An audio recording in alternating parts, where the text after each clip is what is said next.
Lalaking bumati ng Happy New Year, sugatan matapos pukpukin ng bato ng lasing na lalaki sa Sual, Pangasinan. Tutukan sa report. Mga sugat sa ulo ang tinamo ng 38 anyos na empleyado ng LGU sa Sual, Pangasinan dahil lang sa simpleng pagbati niya ng Happy New Year. Kwento ng biktimang si Franklin Quillaico, nakatambay lang siya sa gilid ng kalsada pasado alas 6:30 ng gabi noong January 1 nang dumaan ang kakilala at kabarangay nitong si Christian Dave Padeyos, 27 anyos. Binati niya ito ng Happy New Year. Pero imbis na batiin din siya ng Happy New Year ay sinugod siya ng suspect at pinagpupukpok siya sa ulo. Ngayon bigla po siyang may kinuhang tubong maliit. Sabi ko, hindi pa ako lalaban ka ako. Tapos bigla ulit siyang pumulot ng bato.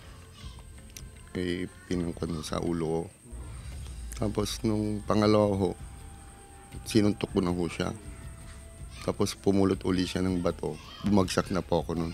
Matapos pagpupukpukin ng bato, sinakal din daw siya at saka tumakbo ang suspect. Agad namang naisugod sa ospital ang biktima. Nung binati niya, sa hindi malamang rason, without apparent reason, itong ating suspect ay kumuha ng bato at parang nairita. Sabi po ng sa may mga tao doon sa compound nila, talaga pong pag nalalasing itong ating suspect ay mahilig daw siya maghanap ng gulo. Agad ding naaresto ang suspect na tumanggi na magbigay ng pahayag. Sa investigasyon ng pulisya, parehong nasa impluwensya ng alak ang biktima at ang suspect nang mangyaring insidente. Inihahanda na muna ng otoridad ang kaukulang kasong isasampalaban sa suspect. Kasalukuyan naman nagpapagaling ang biktima sa tinamo nitong head injury. Kasama si Jing Dakanay, Jasmine Gabriel Galban, One North Central Luzon.